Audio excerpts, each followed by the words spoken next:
Good মৰ্ণিংছ। মই বিশেষ কথা এটাৰ কাৰণে আজি লাইভ আহিলোঁ। চাই আছোঁ মই বহুত দিনৰ পৰা ল'ৰা ছোৱালীবিলাকে অংকৰ বিষয়ে বহুত প্ৰব্লেম পায়। মেথছৰ ক্ষেত্ৰত গাৰ্জেনবিলাকে ভাবে যে টিউশ্যন দিছোঁ যেতিয়া টিউশ্যনতে চব পাৰিব বুলি। ঠিক সেইটো নহয়। কিছুমান কণ্ডিশ্যনছ মই আজি মোৰ 15 বছৰ এক্সপিৰিয়েঞ্চ। মই অংকৰ শিক্ষক হিচাপে মই চাইছোঁ বহুতখিনি ল'ৰা ছোৱালীৰ ক্ষেত্ৰতো জেনেৰেলি প্ৰব্লেমটো ঘৰতে ক্ৰিয়েট হৈ যায়। অংকৰ ক্ষেত্ৰত যিখিনি বস্তু ল'ৰা ছোৱালীৰ কাৰণে বেছিক নলেজ হিচাপে জানিব লাগে সেইখিনি তেওঁলোকে নাপায়, যাৰ কাৰণে পিছলৈ তেওঁলোকৰ মেথছটোৰ প্ৰতি ধাউতিও কমি যায় বা শিকাৰ ক্ষেত্ৰত আগ্ৰহীও নহয়। ইয়াৰ কাৰণটো হৈছে যেতিয়া মেথছ কৰোৱা যায় বা কৰোৱা প্ৰচেছবিলাকৰ ওপৰত বহুতখিনি প্ৰব্লেম থাকে। যেনেকৈ ধৰক ল'ৰা ছোৱালী মেইন কিছুমান প্ৰব্লেম আছে, যিবিলাক বস্তু মই এতিয়া ক'ম বাৰু। মই আজি ইয়াতে ক'বৰ কাৰণে আহিছোঁ কেনেকুৱা ধৰণৰ প্ৰব্লেম। প্ৰায় মোৰ লাইফত মই 10,000+ ষ্টুডেণ্টক মই পঢ়াইছোঁ অলৰেডি, টিউশ্যন বা গ্ৰুপতে হওক বা কলেজতে হওক। মই পাইছোঁ তেনেকুৱা ধৰণৰ প্ৰব্লেমবিলাক ফেচ কৰিছোঁ মই। এতিয়া কথাটো হৈছে প্ৰব্লেম কেনেকুৱা ধৰণৰ হ'ব পাৰে। প্ৰব্লেমটো হৈছে এক নম্বৰতে হৈছে সাংখ্যিকতা, নিউমেৰেচিৰ ওপৰত তেওঁলোকৰ নলেজেই নাই।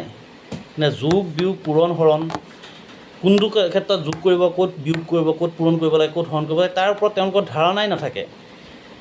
আমি টিউশ্যন দিছোঁ, টিউশ্যনত শিক্ষকে শিকাইছে, কি শিকাইছে এই বস্তুটোৰ ওপৰত চাব লাগে। পেৰেণ্টছ হিচাপে সেইটো এটা দায়িত্ব থাকে, চাব লাগে। কাৰণ সংখ্যাৰ জ্ঞানৰ ওপৰত যদি ধাৰণাটো সিহঁতে নাপায়, তেতিয়াহ'লে পিছলৈ মেথছটো সিহঁতে এনেও কৰিব নোৱাৰা হৈ যায়। কাৰণ অংকৰ ক্ষেত্ৰত এইটো চবচে ডাঙৰ বস্তু, একদম মেইন পইণ্ট হয়। যোগ বিয়োগ পূৰণ হৰণটো যদি ল'ৰা ছোৱালী ভালকৈ নাজানে, তেতিয়াহ'লে অংকৰ ক্ষেত্ৰত ডাঙৰ এটা প্ৰব্লেম পিছলৈ ক্ৰিয়েট হৈ যায়।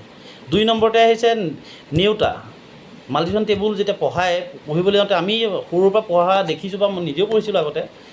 1 × 1 = 2, 1 × 2 = 3, 2 × 1 = 3, 2 × 2 = 4 তেনেকৈ পঢ়িছিলোঁ। একচুৱেলি তেনেকৈ নহয়। সংখ্যাৰ নেওতাখন পঢ়োঁতে সদায় উল্টাকৈ পঢ়িবলৈ শিকাব লাগে ল'ৰা ছোৱালীক। চবচে ডাঙৰ প্লাছ পইণ্ট হয়। কাৰণ কিয়, আমি যদি পুৰণৰ নেওতাখন 5 × 5, 5ৰ লগত 5 যোগ কৰিলে 10 হ'ব, তাৰপিছত 10 যোগ কৰিলে 15 হ'ব, তাৰপিছত 20 হ'ব। এইটো 5 যোগ কৰি সিহঁতে ক'ব পাৰে। কিন্তু যেতিয়া উল্টাকৈ মতা যায়, তেতিয়া কি হয়, 5 × 10 = 50, 5 × 9 = 45, বিয়োগ পটককৈ কৰিব নোৱাৰে। একজেক্টলি ভেলুটো আহি যায়।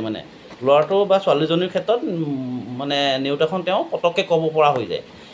এতিয়া কথাটো হৈছে নেওতাৰ জ্ঞানটো দিব লাগিব। 3 নম্বৰ পইণ্টটো হৈছে প্ৰত্যেকটো অংক কৰিবলৈ যাওঁতে এটা নিৰ্দিষ্ট ফৰ্মুলা থাকে। সৰুৱে হওক বা ডাঙৰে হওক, এটা ফৰ্মুলা থাকে। সেই ফৰ্মুলাটোত একজেক্টলি কি টাৰ্মছ ৰিলেট হৈ আছে, সেই বস্তুটোৰ ওপৰত গুৰুত্ব দিব লাগে। মই দেখিছোঁ বহুত টিচাৰৰ ক্ষেত্ৰতো মই পাইছোঁ বাৰু ইয়াতে। কাৰণ এনেকুৱা হৈছে, বেলেগে পঢ়াইছে, পিছত গৈ আকৌ মই পঢ়াবলগীয়া হৈছে, বা প্ৰতি বছৰে হৈয়ে থাকে তেনেকুৱা গ্ৰুপত, পিছত জেগাই নাইকিয়া হৈ যায়গৈ। এতিয়া কথাটো হৈছে ফৰ্মুলাটো লিখি দিছে আৰু অংক কৰাই দিছে। সেইটো ল'ৰা ছোৱালীয়ে তেনেকৈতো এটা বস্তু শিকিব নোৱাৰে, ফৰ্মুলাটো একজেক্টলি কি, তাত কি টাৰ্ম জড়িত হৈ আছে, কেনেকৈ চাব লাগে, এই বস্তুটোৰ ওপৰত গুৰুত্ব দিব লাগে। সেইটোত অকণ গাৰ্জেনসকলে অকণ দায়িত্ব ল'ব। 4 নম্বৰ পইণ্টটো হৈছে তেওঁলোকৰ এটা প্ৰচিডিঅ'ৰ থাকিব লাগে। প্ৰত্যেকটো অংক কৰোঁতে এটা কিছুমান ষ্টেপ থাকে, ষ্টেপবিলাক ফ'ল' কৰিব লাগে। এই ষ্টেপবিলাক যদি ফ'ল' কৰিব পাৰে, তেওঁলোকে নিৰ্দিষ্ট কিছুমান অংক নিজেও কৰিব পৰা হৈ যাব। কাৰণ আৰু আমাৰ কাম হৈছে কি, আমি ষ্টেপবিলাক কেনেকৈ সিহঁতক দেখুৱাব লাগে বা কৰাব লাগে। এতিয়া ফৰ এক্সাম্পল ধৰি লৈছোঁ, কোনোবা এজন পেৰেণ্টছে তেওঁলোকে অংকটোৰ ওপৰত ধাৰণা নাই, তেওঁ টিউশ্যন দিছে, গতিকে ল'ৰাই শিকি ল'ব। সেই বস্তুটো যদি থাকে, তেতিয়াহ'লে সেইখিনি এটা ভুল হ'ব।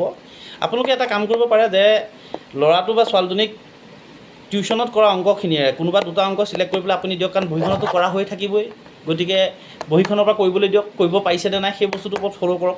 আৰু যদি নাই পৰা, তেতিয়া আপুনি সেই টিচাৰজনৰ লগত আলোচনা কৰক যে নাই, ল'ৰাক দেখোন মই এনেকৈ দিওঁতে সি পৰা নাই, আপুনি অকণ গুৰুত্ব দিবচোন, পাৰিছে না। কাৰণ মাৰ্কছটোৱে সকলো নহয়। আমি সচৰাচৰ মাৰ্কছৰ পিছত দৌৰোঁ, মাৰ্কছটো মেইন নহয়। নলেজটো যদি আহি যায়, যদি ল'ৰাটোৱে নলেজটো ভাল থাকে, তেতিয়াহ'লে সি মাৰ্কছটো এনেই পাব। আৰু চবচে ডাঙৰ কথা হ'ল, মেথছৰ ক্ষেত্ৰতে সৰু ভুলবিলাকে ডাঙৰ ভুল হৈ যায়গৈ। যোগ বিয়োগ পূৰণ হৰণৰ ক্ষেত্ৰতে চবচে ডাঙৰ পইণ্ট। গতিকে এই 4টা প্ৰচিডিঅ'ৰ যদি পইণ্ট আপোনালোকে যদি ফ'ল' কৰিব পাৰে, এজন ল'ৰাই কেতিয়াও ইন ফিউচাৰত বা পিছলৈ কেতিয়াও সি মেথছত টান বুলি নকয় বা মেথছটো নোৱাৰোঁ বুলি নকয়। গতিকে আপোনালোকে গাৰ্জেন হিচাপে আপোনালোকৰ অকণ দায়িত্ব থাকিব, ল'ৰা ছোৱালীয়ে কি পঢ়িছে কি নপঢ়িছে এইটো চাব। আৰু এই ষ্টেপকেইটা যেনেকৈ প্ৰথম পইণ্টটো ক'লোঁ মই আপোনাৰ নিউমেৰেচিৰ ওপৰত যোগ বিয়োগ পূৰণ হৰণৰ ধাৰণা আপুনি ঘৰতো দি থাকিব পাৰে, সৰু ল'ৰা ছোৱালী হ'লেতো ঘৰতো দি থাকিব পাৰে। গতিকে সেইটো আহিব পুৰণৰ নিউটাৰখন পঢ়িছেনে নাই, যুগৰ নিউটাৰখন পঢ়িছেনে নাই, সেই বস্তুটো খালী পঢ়িলে ওলোটাকৈ পঢ়িবলৈ ক'ব। 3 নম্বৰতে আহিলে ফৰ্মুলা ৰিলেশ্যনছখিনি কেনেকৈ ফৰ্মুলাখিনি চাবই লাগিব, কাৰণ এইটো মানে আমি বনোৱা বস্তু নহয়, আগৰ পৰা এটা প্ৰচিডিঅ'ৰ চলি আহি আছে, গতিকে ফৰ্মুলাটো মাষ্ট বি জানিবই লাগিব। 4 নম্বৰ প্ৰচিডিঅ'টো মানে কেনেকৈ কৰিব, কি ষ্টেপবিলাক ফ'ল' কৰিব পাৰিছেনে নাই সেই বস্তুকেইটা চাব লাগিব। আৰু যদি এনেকুৱা হয় তেতিয়াহ'লে সেই ছাত্ৰজন বা ছাত্ৰীগৰাকীয়ে কেতিয়াও নকয় যে মই মেথছটো টান পাওঁ। গতিকে আমি চাব লাগিব, কাৰণ মই প্ৰত্যেকবাৰে এনেকুৱা যথেষ্ট ল'ৰা ছোৱালীৰ সন্মুখীন হওঁ, মানে তেওঁলোকে মেথছৰ ক্ষেত্ৰত প্ৰব্লেম। চবচে ডাঙৰ কথা 1 নম্বৰ পইণ্টটোৱে নাজানে। গতিকে সেইটোত আপোনালোকে অলপ গাৰ্জেন হিচাপে অকণমান দায়িত্ব ল'ব। সেইকাৰণে মই কথাকেইটা ক'বৰ কাৰণে মই লাইভ আহিলোঁ। যদি ভাল লাগে তেতিয়াহ'লে আপোনালোকে শ্বেয়াৰ কৰি দিব। Thank U.